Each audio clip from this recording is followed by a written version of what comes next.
¿En qué se parece el fútbol a Dios? En la devoción que le tienen muchos creyentes y en la desconfianza que le tienen muchos intelectuales. Palabras de Eduardo Galeano, con el que abrimos hoy otro capítulo del Traficantes de Cultura. Hoy, para quienes van a ver esto o van a escuchar a través de nuestras redes sociales, hoy presentamos el libro 1962, Los secretos del Mundial Imposible, de nuestro invitado hoy al podcast, Enrique Corbeto Castro. Enrique, bienvenido. Gracias por aceptar esta conversación. Hola, ¿qué tal, Humberto? Te mando un cordial saludo desde acá, desde Valdivia, una tierra de cervezas, de chocolate, de muchas historias, pero también de mucha lluvia y mucho frío. Lo de la cerveza me gustó. Bueno, también decir para quienes nos están viendo, Enrique Corbeto es también autor de un excelente libro de crónicas respecto de la figura de Pedro Aguirre Cerda, escrito por Gonzalo Valero, Gobernar es Educar, también editado por Trayecto Editorial. Pero hoy nos remontamos a la historia de un mito a esta altura. En 2022 se cumplen 60 años del único mundial organizado por Chile, mundial de fútbol organizado por Chile. Y esa es la historia la que nos reúne en este nuevo libro, editado también por Trayecto. Y quiero irme la idea, Enrique. ¿Cómo nace la investigación respecto de un libro como este? Bueno, lo primero es que a mí me gusta mucho el fútbol y me gusta mucho la historia. Entonces, básicamente este libro es una mezcla entre ambas cosas, ¿ya? Eh, Mira, lo que tú tienes ahí, Humberto, en la mano es la portada, y la portada ya te va diciendo algunas cosas. Tú no ves un balón de fútbol, no ves una cancha, sino que lo que tú ves es un sorteo. Entonces ya te va diciendo cosas, que esto es no solamente un libro netamente de fútbol, sino que te tiene todo un contexto histórico importante, que justamente estaba ocurriendo en aquella época, en la década de los 60, donde el mundo efectivamente estaba cambiando. Y tú también hacías mención, leías de hecho las primeras líneas del libro, donde Galeano hacía mención sobre una profunda desconfianza de los sectores intelectuales respecto al fútbol, que lo ven como un deporte donde 11 jugadores por lados corren atrás de una pelota, ¿no? Para algunos eso, pero para otros, de los cuales me inscribo en este grupo, es un poco más, sino que el fútbol es un elemento importante dentro de la historia, puesto que se va vinculando con elementos culturales, sociales, económicos, y justamente es lo que tiene ese libro. Ese libro un poco refleja el contexto histórico, y refleja esa fracción de tiempo de Guerra Fría, donde el mundo estaba cambiando porque había surgido la píldora del día después. Entonces el concepto de familia se está absolutamente modificando, los derechos de los afroamericanos se estaban relevando, particularmente en Estados Unidos con Martin Luther King y con Nelson Mandela, ¿no? En África. Entonces había nacido la paz, el amor, la revolución, había muchas revoluciones a propósito, el mundo se estaba dividiendo en dos, había una guerra fría, y en ese contexto un país pobre como Chile organiza el mundial. La pregunta es, ¿qué hacía Chile organizando un mundial? Y la pregunta es porque en el libro deja en claro, más bien con la pericia o pillería o la ocurrencia o locura, bueno, aquí podemos ponerle el nombre que gusten, de Ernesto Alvear, del Club Magallanes, de Juan Pinto Durán, de Universidad de Chile, y de Carlos Dittborn, de Universidad Católica, como la reunión social es como, oye, ¿y si organizamos un mundial? Y es una locura para el contexto histórico de la época y para la precariedad que se vivía en Chile. ¿Cómo fuiste hilando cada una de las investigaciones para llegar, por ejemplo, a la figura de estos tres, de los tres artífices del Mundial? Bueno, lo primero que tengo que comentarte, Humberto, es que tengo que hacer una declaración de principio. Yo cuando escojo un tema que a mí me parece apasionante y encuentro que no hay temas novedosos de los cuales se puedan contar, echo pie atrás y de los arrepentidos será el reino de los cielos, y de frente no hago el tema, no hago el libro, no hago la investigación. Pasó que cuando me fui metiendo más en el tema, me fui dando cuenta que había muchos elementos que por un lado habían sido poco escarbados, poco profundizados, como lo quieras llamar, pero habían otros tantos que definitivamente no se conocían, ¿ya? Y así me fui dando cuenta que había muchos elementos, particularmente realmente los protagonistas, que eran desconocidos y que era interesante dar a conocer por un tema de que el Mundial fue muy importante porque produjo un quiebre social, Humberto. Produjo un poco alegría en la sociedad, una sociedad caída, ¿no? Chile era un país tremendamente pobre, como te lo había dicho, dejó muchas obras físicas, las ciudades, muchos adelantos con todas las obras físicas en infraestructura.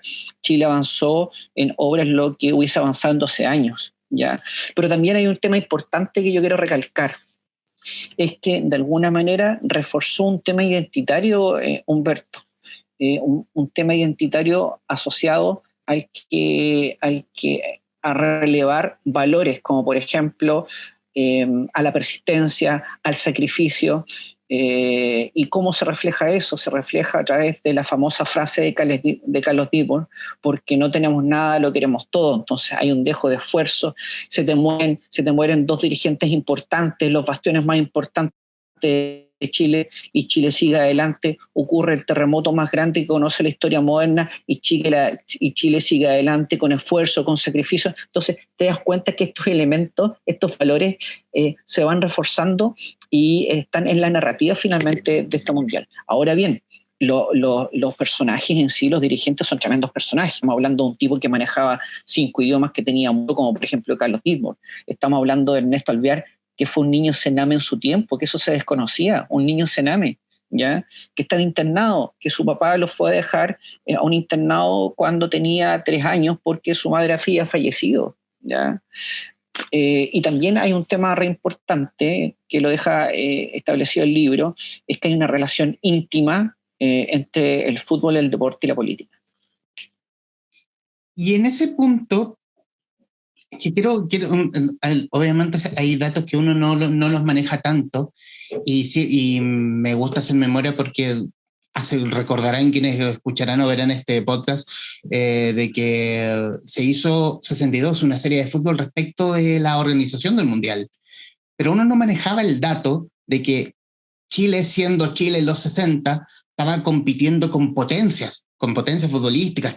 Teníamos a Argentina por un lado, potencias europeas compitiendo por ser sede del Mundial, y en la historia que tú nos narras, el poder propagandístico que hizo Chile respecto de ganar la sede fue tremendo. Sí, tal cual, tal cual. A ver, pasa de que Chile era un país, como tú dices, con bastante, de hecho tenía un campeonato que era era malo, un campeonato interno. Habían algunos jugadores, pero aquí lo que se estableció fue un trabajo diplomático, porque Chile en ese momento tenía dirigentes que eran profesionales, que trabajaban y ponían recursos de su bolsillo para la causa, no al revés. No sé si me hago entender. Uh-huh. Además que Chile tuvo un trabajo diplomático increíble, porque tenía un factor importante que era Manuel Bianchi, Bundiano. ¿Quién era él? Era el embajador de Chile en el Reino Unido, ¿ya? Y además él era jefe de la oficina de embajadores en el Palacio de Buckingham. Entonces todos los embajadores finalmente tenían que pasar por él también. Él fue pieza fundamental porque él era hincha de Magallanes y muy amigo del negro del Ernesto Alvear, ¿ya? Entonces él fue básicamente el que hizo gran parte del lobby para poder vencer a las otras federaciones y asociaciones para votar por Chile ese 10 de junio en Lisboa de 1956, para que la gente lo entienda. Esa votación fue como las votaciones que se hacen en el Congreso, donde la gente más o menos sabe, digamos, qué posición va a ganar, porque se negocian los votos antes, ¿ya? Entonces, Chile de alguna manera sabía que tenía muchas opciones, porque fue una paliza la votación, ¿ya? Estamos hablando de 32 contra 14 votos, algo así. O sea, en un partido es como ganar 4-1, 4-2, ¿ya? Y la verdad es que Chile más o menos los dirigentes sabían que tenían hartas opciones de ganar, pero finalmente fueron bastante discretos y cautos, ¿ya? Por eso es que cuando ganan, y bueno, ya había un trabajo diplomático, digamos, hecho por mucho tiempo, con mucho tiempo de anticipación, ¿ya? Pese a que los argentinos, como bien tú dices, Humberto, eran uno de los países más ricos en ese momento del mundo. Si tenían mucha plata los argentinos, lo tenían todos, estadios, hoteles. Lo que pasa es que tenían una inestabilidad política que era increíble. El mismo ese incluso del sorteo, tuvieron 4 presidentes. Habían echado en ese tiempo a Juan Domingo Perón al exilio. Entonces, primó también el tema político. Siempre, por eso te digo, siempre yo creo que el fútbol, el deporte, la política coquetean. Y en el fondo fue esta locura que terminó siendo un sueño, que terminó ganando posición en la FIFA, siendo sede, y de ahí ya somos sede, ahora ¿qué hacemos? Y en el fondo es construir de la nada. Lo que dijo Deadburn, porque no queremos nada, lo queremos todo. Y terminó teniendo todo, erigiendo estadios, como mencionaste, teniendo la influencia de tener una infraestructura que pudo haber avanzado en décadas, avanzó en un periodo corto previo al Mundial, y terminó siendo este Mundial imposible, más posible que nunca. Sí, sí, sí, tal cual. Yo creo que justamente lo que te refleja un poco el libro es el hecho de finalmente de reforzar este espíritu chileno, ¿no? Este espíritu de algo así como del Nico Massú, de que nada es imposible, de relevar el valor del sacrificio. Era en la década de los 60, Chile tuvo una sede en Arica, que hacía una sede en medio del desierto. O sea, tuvieron que llevar semillas de la región de la Concagua, algunas tierras de Valdivia. O sea, era increíble todo el esfuerzo que tuvo que hacer, pese a que el gobierno de alguna manera le cerró las puertas por un tema obvio, porque tenía que destinar los recursos a reconstruir básicamente 4 o 5 regiones que estaban devastadas. Entonces, fue un mundial bien a la chilena, pero que finalmente yo creo que los dirigentes tenían 2 opciones: o persistir con la idea de organizar un mundial, o abortar la misión, descartar la idea y que lo organice Argentina, que ya estaba hace rato diciendo, oye, Chile tuvo un mundial, yo lo puedo organizar, ojo que estoy al lado. ¿Ah? Y finalmente yo creo que el gran aliciente para los dirigentes fue decir, nosotros queremos entrar en la historia, y yo creo que lo lograron. Pero también, ¿cómo se gesta? Quiero hablar de esta sede rara que es Arica, respecto de que estaba Viña del Mar por un lado, estaba Santiago, Rancagua, algo más cerca, claro, algo más cerca en el sur no se podía porque había recién ocurrido el terremoto de Valdivia, pero Arica es como fueron a poner básicamente la primera piedra a Arica para que pueda convertirse en sede. Sí, sí. Sí, lo que pasa es que el terremoto modificó todo el panorama. Piensa tú que en ese momento la alcaldesa de Concepción, Esther Roa, había mandado construir un estadio para jugar el Mundial, que es el Estadio Collado Antiguo, y no es casualidad que hoy día el estadio de Concepción se llama Esther Roa, ¿ya? Porque era una alcaldesa que se la jugó y que lamentablemente las sedes tenían que estar lejos de este epicentro del sur. Por eso que estuvo Rancagua, que finalmente, gracias a la empresa minera que estaba en ese tiempo, la Brandon Company, algo así, mi pronunciación, perdón, no es buena. No, la mía tampoco, así que no te preocupes. Perfecto. Ellos se pusieron con los recursos. En ese tiempo estaba Santiago, donde el municipio se puso con muchos recursos, el municipio de Viña también, pero había un cálculo económico del comité organizador. ¿Por qué la sede de Arica? Es porque se pensaba que Perú iba a clasificar al Mundial, y que como al instalar una sede en Arica, esa sede se iba a llenar de turistas peruanos. ¿Qué es lo que pasó? Que Perú fue a las eliminatorias con Colombia, y el que pasó a la fase y clasificó al Mundial fue Colombia y no Perú. Entonces, de alguna manera, el tiro le salió por la culata al comité ejecutivo organizador, y con suerte llegó uno que otro turista colombiano, digamos, a Arica, pues no toda la cantidad, digamos, de miles de turistas peruanos que se pensaban que iban a llegar. Y en este punto, era bien resistida a la idea de por parte del presidente Jorge Alessandri. No le hacía mucha gracia, pero digamos que formó parte del proyecto del comité ejecutivo organizador del Mundial. Sí, hay que mirar, a ver, cuando se dan las primeras intenciones de organizar el Mundial, al primer presidente que le piden un poco su parecer es a Carlos Ibáñez del Campo, ¿ya? Y Carlos Ibáñez del Campo da luz verde al proyecto. Carlos Ibáñez del Campo sabía que el fútbol era un nicho o una plataforma política para tener más popularidad. Años antes, con el nacimiento de Colo-Colo, él fue uno de los precursores que le puso los recursos en ese momento a Colo-Colo para que vaya a hacer la gira de Europa, con David Arellano a la cabeza, ¿ya? Entonces, más o menos, no siendo futbolero, Carlos Ibáñez del Campo sabía que el fútbol era una buena plataforma, por tanto lo apoyó, pero el Mundial iba a ser el año 62, cuando él ya no iba a estar como presidente. Entonces, finalmente tuvo un apoyo entre tibio y caliente ahí. Lo que pasa es que después Jorge Alessandri no era muy futbolero, ya no era muy futbolero. Finalmente él llegó a la presidencia apoyado por un conglomerado de centro derecha, más algunos descolgados del Partido Radical, ¿ya? Y llegó con la idea de ordenar el país, ya, de ordenar las arcas, porque finalmente él era un técnico que iba a organizar las finanzas del país para dejarlo bien, ¿ya? Entonces finalmente el tener una inversión que finalmente no estaba tanto en la planificación de alguna manera, era un gasto que finalmente le iba a reportar números azules.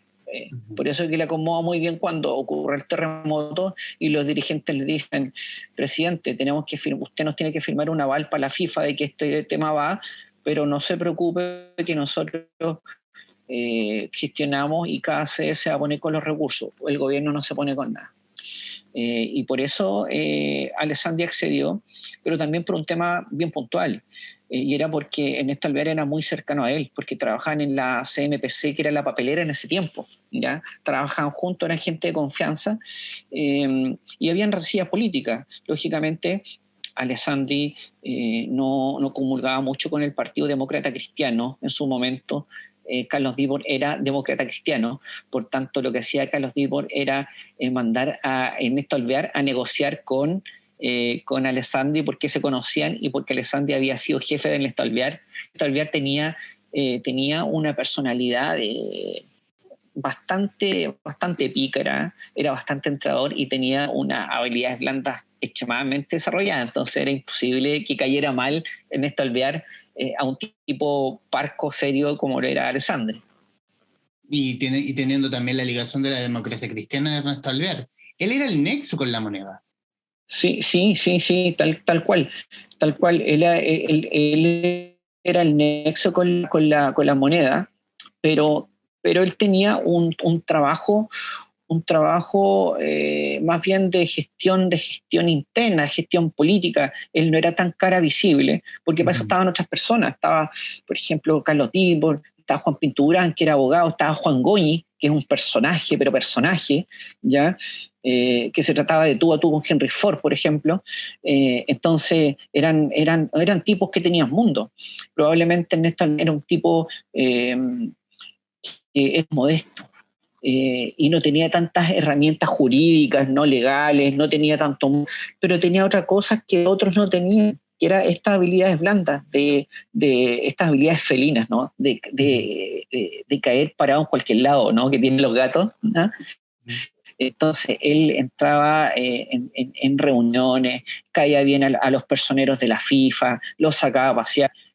No, era increíble lo que hacía Ernesto Alvear. Entonces, si tú te fijas, cada uno tenía un estereotipo y un rol definido dentro de los dirigentes, que finalmente son los que dieron la pega y los que se llevaron los aplausos en un tema dirigencial organizativo, ya, porque esto corre por varias líneas, ¿ah? El tema organizativo, el tema deportivo, donde se logró un lugar increíble, y eso es gracias a Fernando Riera y a los jugadores, ¿ya? Y se posicionó entonces al país y se puso en la historia dentro de los países que han organizado un mundial, ¿ya? Más los avances que yo te hacía mención anteriormente. Vayámonos a la figura de Fernando Riera. En el libro detallas que en la posición de buscar al director técnico de la selección, una de las alternativas era el recién retirado Sergio Livingstone y Fernando Riera. Y Fernando Riera era resistido precisamente por la chapa de conflictivo. Voy a ponerlo entre grandes comillas, entre conflictivo, pragmático, pero también un tipo justo respecto de buscar lo mejor para sus dirigidos. O sea, él era capaz de pelear sueldos por sus jugadores para que se dedicaran 100% al fútbol y no dedicaran su tiempo a otros trabajos, y no se dividieran su tiempo, y que su trabajo sea exclusivamente el fútbol. ¿Cómo definirías la figura de Riera? Yo diría que Fernando Riera fue el que puso el pilar fundamental para el logro deportivo del Mundial del 62. Y esto realmente ha sido el primer futbolista en sus momentos en ser transferido al extranjero. ¿Ya? Él va a un equipo francés y vive todo el fútbol europeo en ese momento, y cuando llega a Chile dice, oye, los futbolistas tienen que entrenar en canchas decentes, ¿ya? Los dirigentes no se pueden meter en temas futbolísticos porque están para temas directivos, no para otra cosa. Tenemos que mejorar las remuneraciones. Los futbolistas se dedican a ser deportistas profesionales, no pueden ser ni taxistas ni oficinistas, porque esto no pasa en Europa, ¿ya? Y por eso hay que levantar el nivel. Fue el primero que los empezó a pesar todos los días. Hace 3 semanas tuve la oportunidad de estar conversando con Jorge Toro, que tuvo que haber sido uno de los mejores futbolistas del 62, genio y figura de Colo-Colo. Fue el primer futbolista en ser transferido a Italia después del Mundial, a la Sampdoria. Pasó por el Hellas Verona y por el Módena. Y don Jorge me mostraba sus 2 puños y tenía un reloj en cada puño. Me decía, mira lo que causa Fernando Riera, para que hasta los días de hoy día tengo 2 relojes, porque él nos inculcaba el que siempre teníamos que llegar a la hora. O sea, hay un tema de disciplina, hay un tema de confianza y un tema de liderazgo. Yo creo que es el concepto. Riera fue un tremendo líder, y ahí es donde viene la importancia de tener un líder creíble, un líder profesional, y esto va un poquito más allá del fútbol, si tú me lo permites, Humberto. El tema del liderazgo motivacional tiene que ver con el trabajo, con las empresas, con la familia, con un montón de cosas, digamos, y se puede extrapolar a diversos ambientes, ¿no? Entonces, Fernando Riera fue el pilar fundamental dentro del logro deportivo del 62. Pero también la figura de Riera es lo que lo hace cruzar el océano de Europa a América a formar un proyecto. Porque, digámoslo, quiero volver a la frase de Carlos Disdon, del que no tenemos nada y lo queremos todo. Aquí no había absolutamente nada. Ese era el entusiasmo de Riera a venir aquí a construir desde los cimientos un seleccionado chileno que fue capaz de llegar a lo alto. Yo lo que creo es que, a ver, hay varias cosas con Riera. Por ejemplo, yo creo que hay un tema de que lo convencieron por un tema de Chile, por un tema apático, por un tema de que no podía dejar solo su país, porque finalmente el tipo salió de una zona de confort que estaba en Europa, estaba dirigiendo a equipos europeos con buenas canchas, con buenos dirigentes, probablemente con buenos sueldos, ¿ya? Y era un riesgo venir a Chile a entrenar a una selección donde existía la alta probabilidad de que no le fuera bien, ¿ya? Entonces fue un riesgo grande, pero hizo un trabajo planificado y yo creo que es uno de los grandes estrategas de todos los tiempos. Yo creo que en términos deportivos se inscribe fácilmente como el mejor técnico de todos los tiempos en Chile.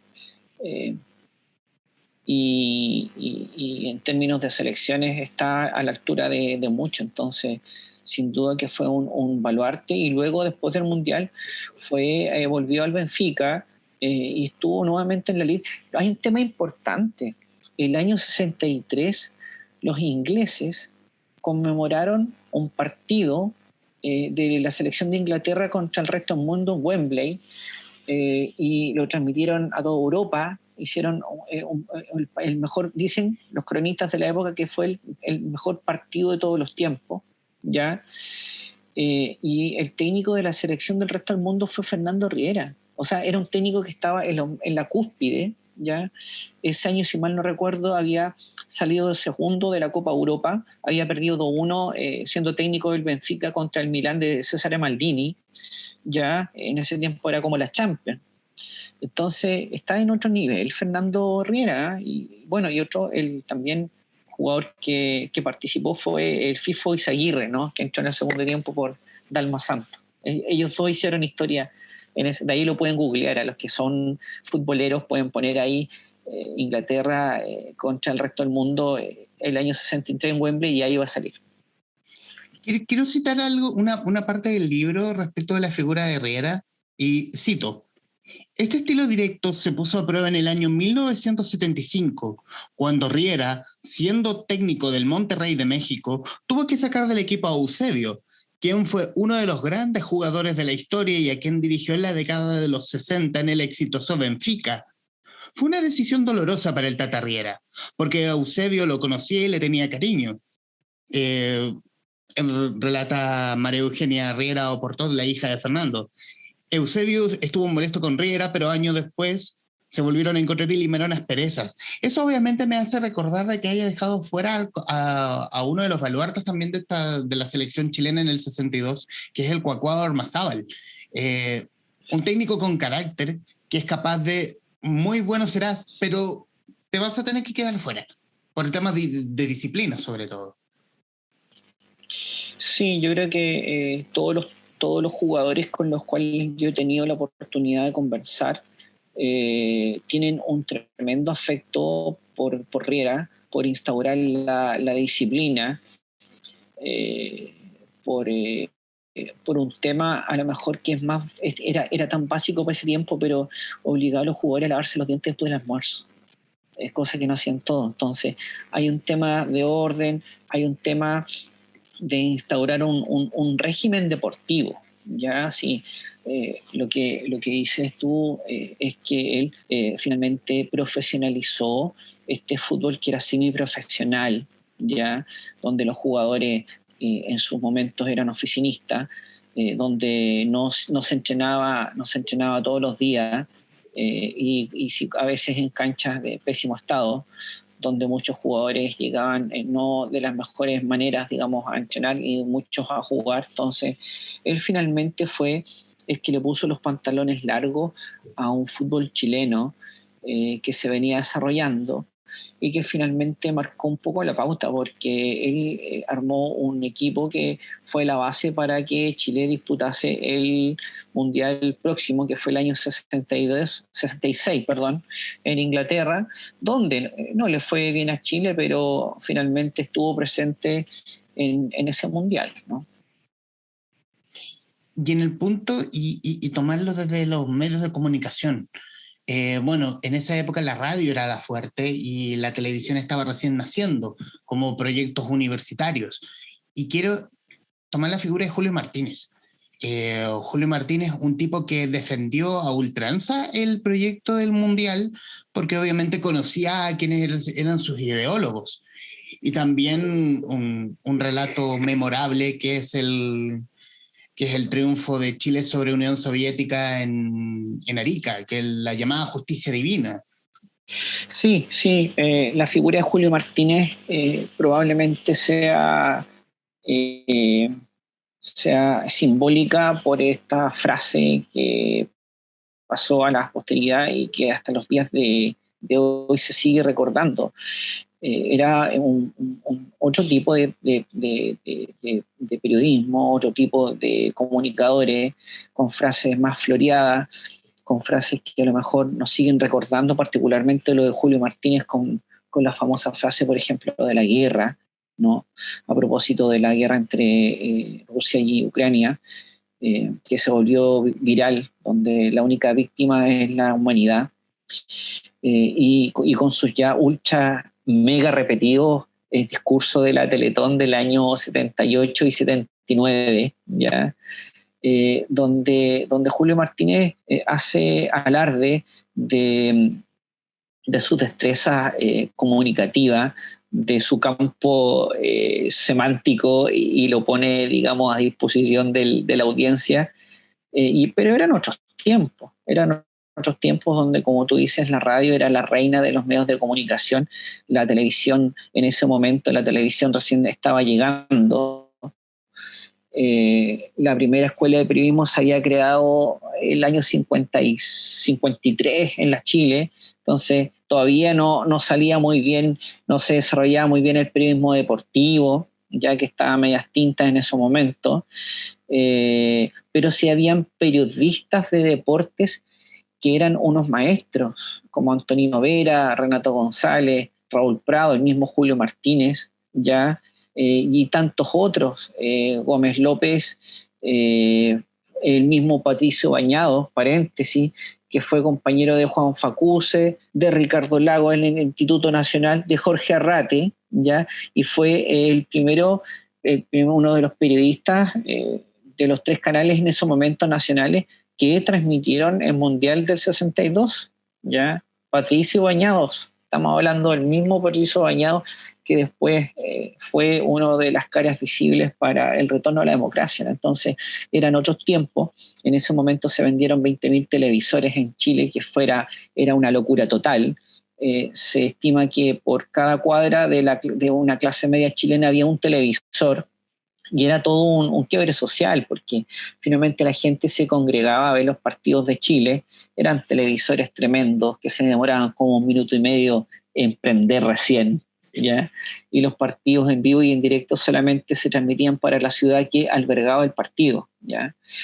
Por ejemplo, un partido en Rancagua, terminaba el partido, pescaba un tipo de la cinta en auto o en bus y le llevaba a Santiago, y recién se podía transmitir en Santiago, ¿ya?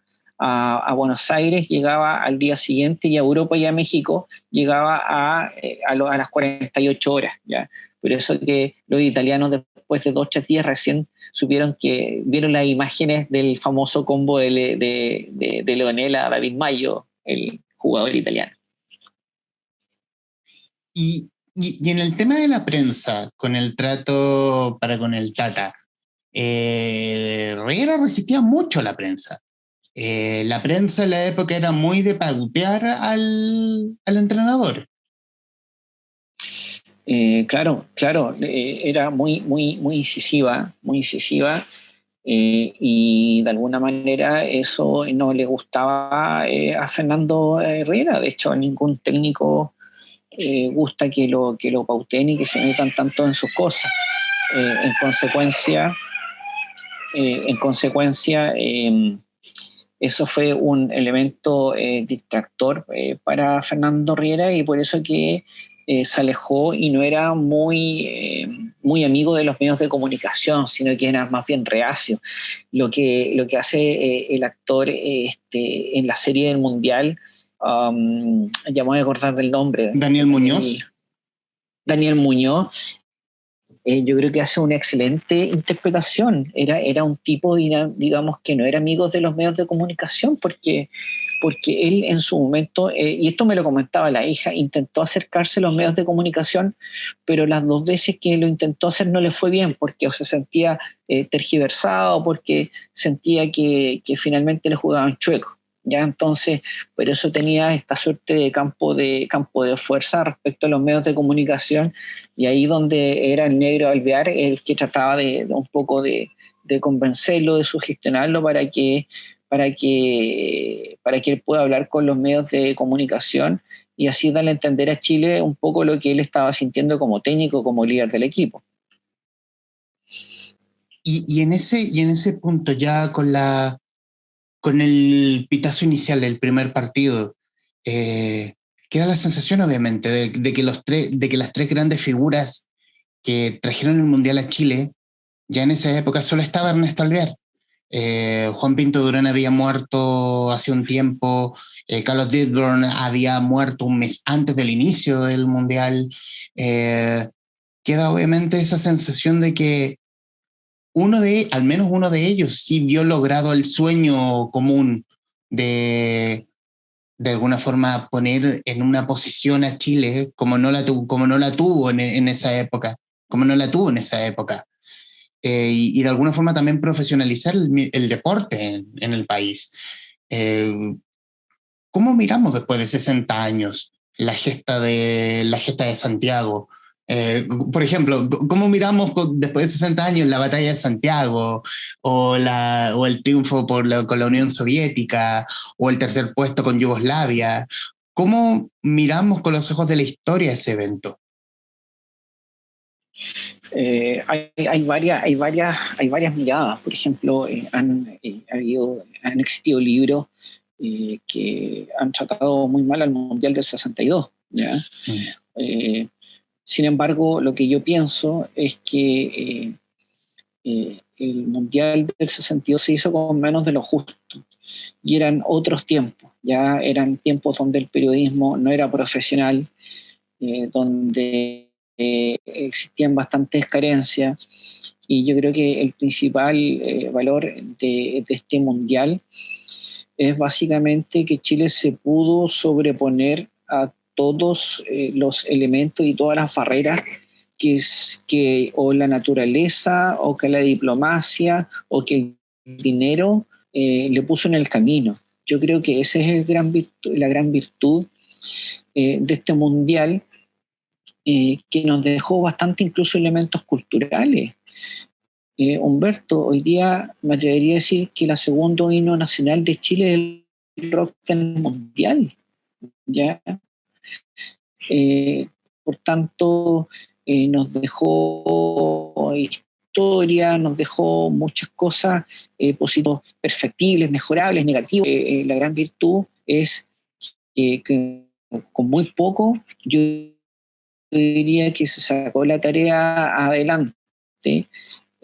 Probablemente no sea uno de los mejores mundiales organizados, sin duda no es el mejor, pero se sacó la tarea adelante y finalmente se hizo un mundial, diría yo, presentable para la época, ¿ya?